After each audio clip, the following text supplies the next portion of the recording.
Hello. I never know how to start. Anyway, today I want to talk a little bit about like the concept of minimalism and how it's helped my life and just how like I've shaped or evolved in my understanding of minimalism um, as something that's not just like in the material sense. Um, but also like something that has to do something that is much deeper than that. So yeah, um, I haven't really planned out this video at all, so we'll see where it goes. But I guess I'll start off with the past few months of my life where I have really, I mean, it exceeds the past few months of my life. I've always had like very few possessions. I've I've never like had like tons and tons of things and you know I feel like that is evident to me every time I have to move from place to place when someone asks me like, oh, do you need help moving, or where how did you pack all your stuff, and I'm always so perplexed by that because I'm just like, what kind of help and how many boxes, because it takes me like a couple hours to pack my things. um Cleaning is different, it takes time to clean and organize and all that. But in terms of like my material things, I don't have that much. And it's not because I don't have the ability to have that much, although in part it is that, like, I'm not a millionaire, so, and I have a very more frugal existence right now.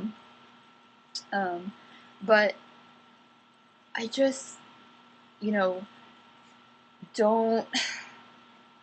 I've never liked accumulating too many things. Like, I like I love having a space that feels unique to you, to yourself, to your own identity and sense of comfort, and kind of bringing things mindfully, individually into that space, like one by one, over the course of a period of time. But I don't like going out and like looking for things in bulk and being like, I'm just gonna try to in one day find everything I need for my room. Like, I just, on many levels, that doesn't really resonate with me. One of which is like, it's not associated with memories for me, and I'm, as like a writer and storyteller, like, I need to have strong associations with things, like a connection to something, to really want to keep it in my space. um, Not just something that has like a purely functional value. And then, so it's been for quite a few years that like I've, you know like, since I've moved out of my parents' house and went to college, that I've been living in dorm rooms or small apartments and that sort of thing, where I haven't really had the ability to accumulate that much given the sizes of the spaces that I've lived in, which is in part kind of really nice. And then, as I had like sort of this like transient existence for a while, after India, I was like, after graduation, I was in India and just moving around and stuff, and it's easier to do that. It's easier to be adventurous when you have fewer things weighing you down, Um, and I know that because I've grown up in a household where my parents have a big tendency to accumulate, gather, collect, hoard, and it's something that takes up a lot of time, money, energy, happiness, resources, space, and it's just stressful. Trust me. So maybe it's because I've seen the extreme end of it that I've been propelled to another extreme, um, or the opposite extreme. But who knows? Who knows? I'm drinking some ginger tea as I always like to drink, and eating some Indian sweets and fruit and stuff like that. I love snack time. So anyway, I really want to talk about minimalism because I kind of temporarily moved back into my parents' house, and you know, again, I've really downsized even my clothes. I've given so much away. I've left some of my stuff in storage, and most of my stuff in storage in DC. Um, I have like 3 or 4 pairs of pants that I alternate between. Um, very like 2 purses. Just like 4 pairs of shoes here. Oh, actually, one of which is just like heels. So I can't really wear that, like stiletto heels. But 3 shoes that I wear, like sneakers, like a brown boot, and like a higher like length gray boot. Um, as summer comes around, I'll probably get like slippers or flip flops and stuff like that. But it has made my life so much better. And now when I think about picking up and going to the next place that I want to go to,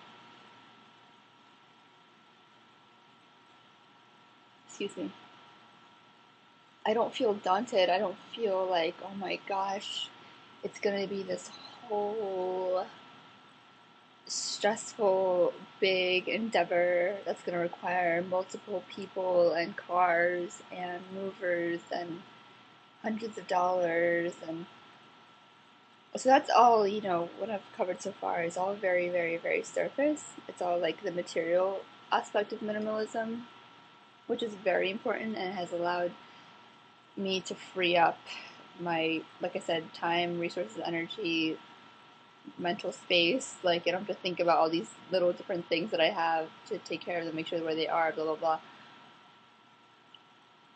Very, very important. It's very economical. It allows me to save money to put to things that I care a lot about. I do spend. I'm not a consumer. I love spending money on food, on experiences, things like that. Um, just not like things that will just sit there and collect dust. Um, so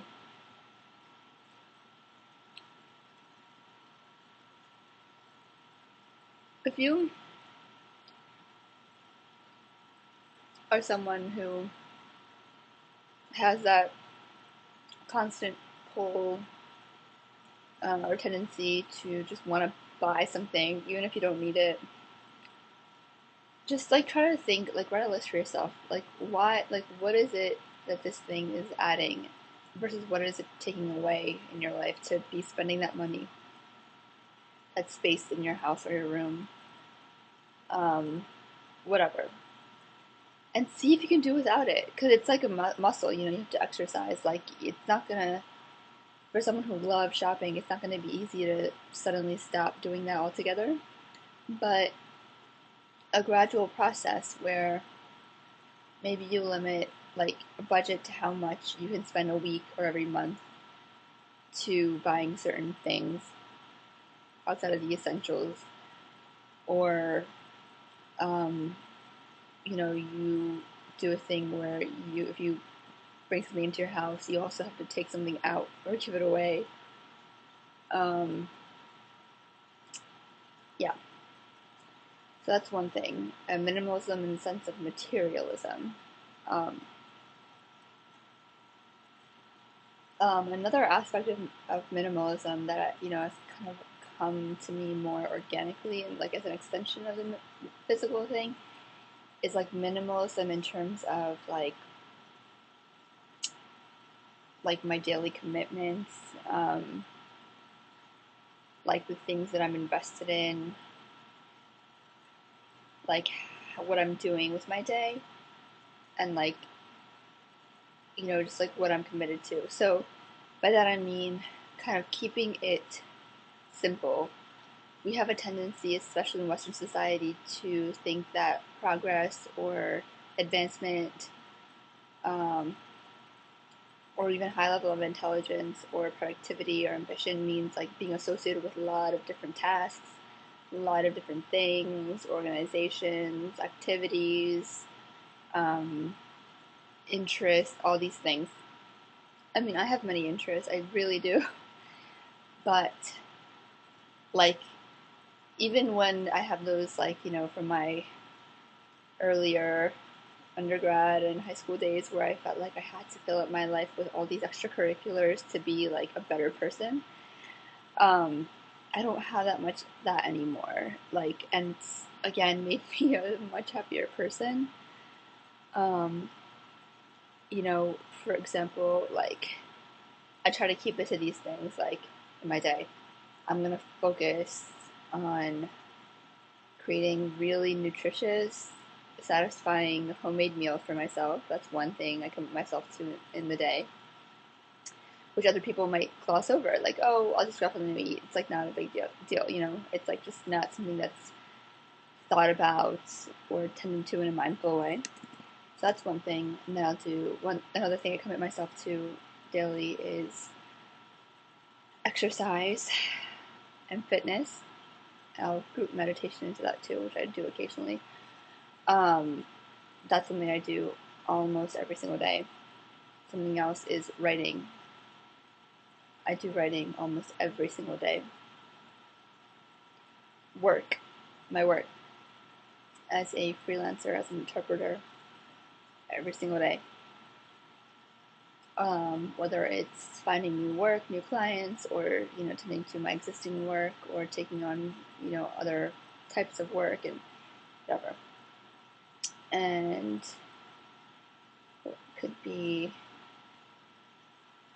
and then like leisure type things. Like for me, music is really big. I love taking long drives as a way to relax and just kind of that's something I do that I love, that kind of balances out like the other things that might be boring at times or just like monotonous or whatever. So yeah, I keep it to those 5 things, right? Minimalism.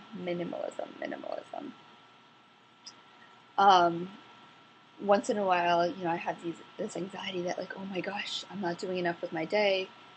I should be volunteering for this poetry organization downtown, or spending my time like this, or trying to write for this publication, or doing that, or blah blah blah blah blah blah blah.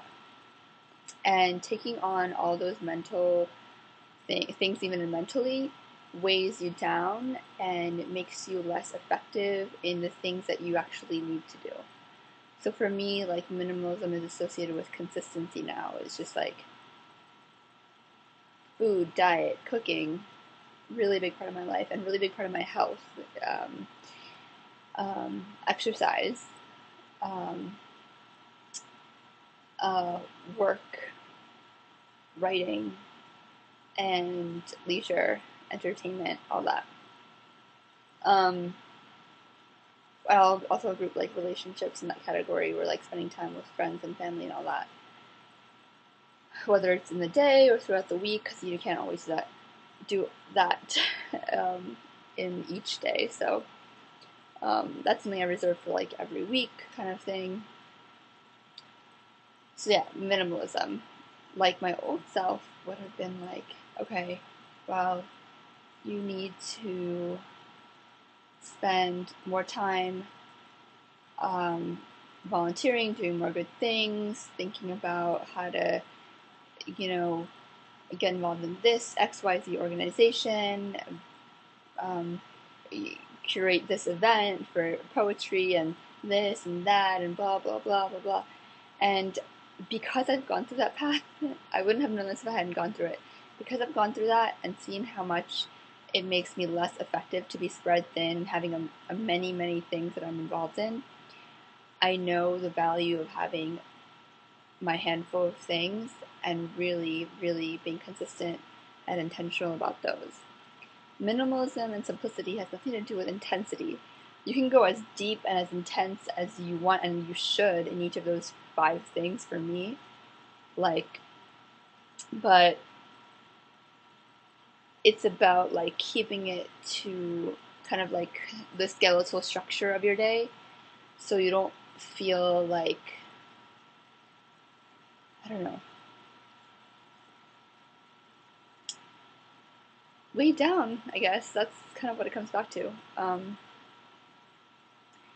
And strongly correlated with that for me is also mental simplicity, right? Like, um,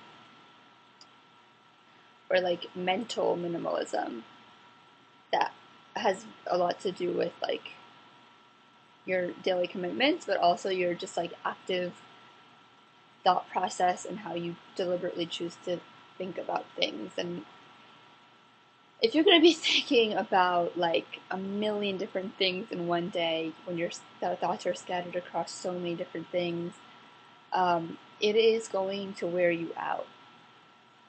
Let me give you an anecdote, an example. My grandfather, my paternal grandfather, he's 78 years old. He actually, just a couple of days ago, he returned from a trip to India. And, the flight from India to here is really long. Like, it's like, with everything considered, it's like takes up, like, it's like a full 20 some hours. Like, it's exhausting to the least, especially for someone who's older, 78. It's very, very, very taxing. Combine that with jet lag, um, you know, myself included, and a lot of my family members, after we come back from a trip like that, we're just kind of zombies for a few days, Just really exhausted. Erratic sleep patterns, not much energy. My grandfather comes back in the morning a couple of days ago, and he looks, first of all, great. Like, he looks a few years younger than from when I last saw him. This guy is crazy.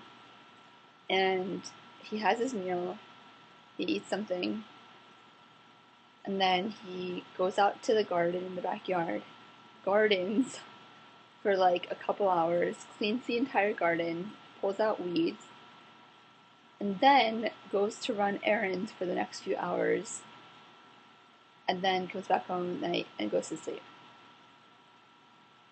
It's so perplexing to me, how he's able to do this. Like, it's so crazy to me how he has like the stamina, the discipline, like the energy to do this at 78 years old, like, and he has no major health issues. Like, it's very rare in this day and age.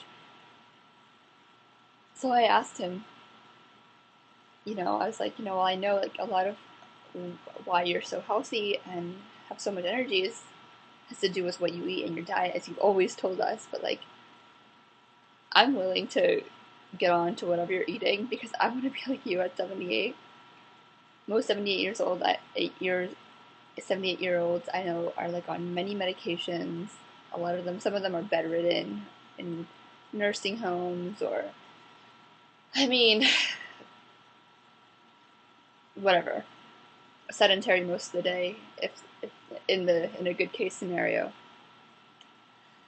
Um, and I asked him, I was like, what is it like? If you could advise me, if you could be like my consultant, like for being healthy, um, what would you advise me to do? And he spoke a few minutes about eating, and obviously eating these like natural or like home cooked Gujarati meals. Like, Gujarat is a state in India where my family's from.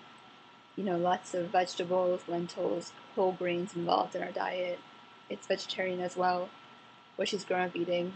He talked about eating like he's always eating like raw green chilies too, and he calls it a tonic, which now I believe since he's so healthy as a horse. So he talked about health for a bit, but then he actually quickly diverted the conversation into, if you really want to be healthy, Nirali, if you really want to have energy at my age and even now, you have to stop like all the activity that's going on in your brain. Like you have to stop stressing, you have to stop thinking about a lot of things that don't concern you. You have to stop, like you just have to be present. Like you have to, like the thoughts that you think consume your energy. Like they could, and they age you. Like they give you illnesses. And now this kind of stuff is backed by like research, scientific research, but like he's just speaking out of his own experience. Like he's not really well read or anything, and he doesn't read medical journals. Like, and he's telling me this, and he goes on and on and on about how, like, his biggest observation about society today is that people get